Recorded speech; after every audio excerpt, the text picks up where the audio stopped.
बच्चों आज जानेंगे त्रिभुज के बारे में। ये हमारे पास 3 बिंदु है, ठीक है। इसका नाम है का, खा और गा, ठीक है।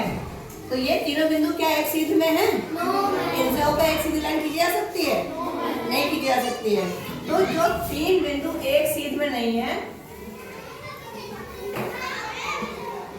उनसे बनने वाली आकृति त्रिभुज कहलाती है, ठीक है। तो सबसे पहली बात क्या विशेषता होती है त्रिभुज की? 3 बिंदु एक सीध में ना हो। 3 बिंदु एक सीध में नहीं है। ये समझ में आ गया? फिर इन 3 बिंदुओं को जोड़ने पर एक हमें आकृति मिलती है, ठीक है। वो कैसी है? ये आकृति बंद है कि खुली है? अगर ये ऐसे मिल जा रहा है तो बंद हो गई, अगर ये ऐसे है तो ये खुली है ना। तो हमें ऐसी मिल रही कि ऐसी मिल रही है? बंद मिल रही है। तो 3 बिंदु से बनी आकृति कैसी है?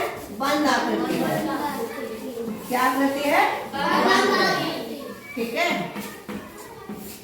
ये दूसरी चीज हो गई। उसके बाद जो है फिर ये बंद आकृति एक त्रिभुज कहलाती है, ठीक है। और त्रिभुज को हम संकेत के रूप में, त्रिभुज का संकेत क्या होता है? ऐसे लिखते हैं, ठीक है। तो त्रिभुज को संकेत के रूप में, त्रिभुज को संकेत के रूप में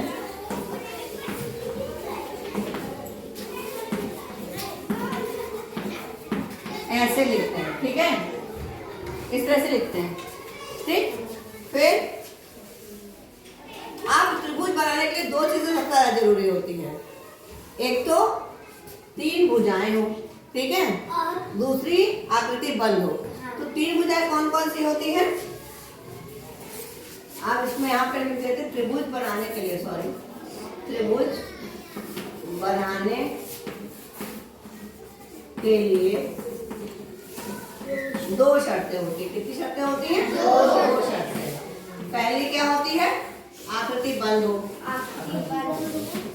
आकृति बंद हो। और दूसरी 3 भुजाएं हुए। 3 भुजाएं, क्या 3 भुजाएं हैं? कौन कौन बताएगा 3 भुजाएं कौन कौन सी हैं? का और खा, ठीक। पहली भुजा हो गई का खा, दूसरी खा और गा, तीसरी गा और का, ठीक है। इतना समझ में आ गया? अब हम क्या करेंगे, जो बंद हिस्सा है इसके अंदर अगर मान लीजिए हमारे पास एक ये बिंदु है, एक ये बिंदु है, एक ये बिंदु है, इसका नाम लिख देते हैं आ, बा और सा, ठीक। एक बिंदु यहाँ पे है दा, इसका नाम क्या रख लेते हैं? सा तो हो गया। आ बा सा दा, ला रख लेते हैं और पा रख लेते हैं, ठीक है।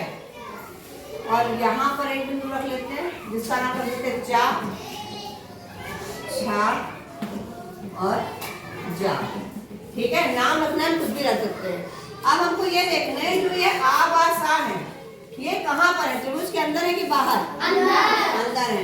तो त्रिभुज के अंदर का जो क्षेत्र होता है ये, इसको हम कहते हैं त्रिभुज का अंतर क्षेत्र। क्या कहते हैं? तो बिंदु कहाँ स्थित है? बिंदु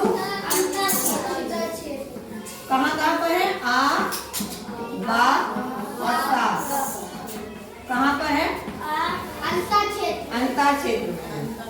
अंतर क्षेत्र में, ठीक है। अब त्रिभुज पा, दा और ला ये कहाँ पर है? तो बाहर के क्षेत्र उसको हम क्या कहेंगे? बाह्य क्षेत्र। क्या कहेंगे?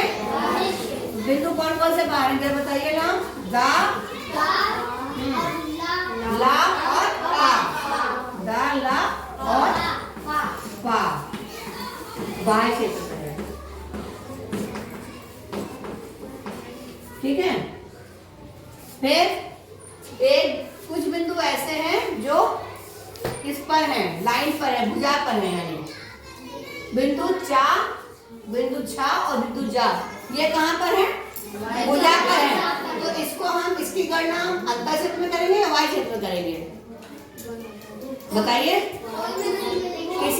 करेंगे क्योंकि वो भुजा पर है। तो ये ना, ये भुजा पर बिंदु है, तो ये ना अंतर क्षेत्र में है ना वायु क्षेत्र में है। तो कौन कौन से बिंदु है ये? चा, छा और जा। ये कहाँ पर है? भुजा पर स्थित है। इनको नाम अंतर क्षेत्र में रखेंगे ना वायु क्षेत्र में रखेंगे। ये भुजा पर है। इतना सबको समझ में आ गया है? अच्छा, अब इनको क्या कहेंगे हम? ये होते हैं त्रिभुज के शीर्ष। शीर्ष, ठीक है। तो इस त्रिभुज में, त्रिभुज का खा गा में शीर्ष बताइए कौन कौन से हैं? त्रिभुज का खा गा में शीर्ष बताइए कौन कौन से हैं? हाँ, शीर्ष कौन सा है? का है, फिर खा है, सॉरी ये दूसरा है खा, फिर है तीसरा गा। तो एक तो ये चीज हो गई। दूसरी भुजाएं हैं। कौन कौन सी 3 भुजाएं आपने अभी यहाँ बताई थी? है ना? हाँ बोलिए कौन कौन सा? का खा, ठीक है। दूसरी भुजा खा और गा। तीसरी गा और का। तो आपने देखा त्रिभुज में क्या क्या होता है? शीर्ष होती है, भुजा होती है और एक चीज होती है कोण, ठीक है। तो कोण कौन कौन सा होता है? कोण कल बताया था। जो ये कोण है इसको बताने के लिए हम क्या करेंगे? ये, हाँ, इसको हम बीच में रखेंगे ये कोण बताने के लिए। तो कोण को हम लिखते कैसे हैं? हम ऐसे लिखते हैं। पहला कोण होगा, ऐसे लिखेंगे कोण को, ठीक है। तो पहला कोण हम क्या बताएंगे? इसको हम बीच में रखेंगे। तो इसमें क्या बोलेंगे? गा, का और का। ये क्या हो जाएगा? गा, का और का। इसको हम एक तरह से और लिख सकते हैं। हाँ, ये क्या हो जाएगा? कोण खा का और गा। और इसको हम खाली का भी लिख सकते हैं। कोण का क्या लिख सकते हैं? कोण का, खाली कोण का, है ना? ये भी लिख सकते हैं। दोनों तीनों तरीके सही हैं। अब एक कोण की बात हो गई, दूसरे कोण के बारे में बताइए। क्या है पहले? हाँ, फिर गा,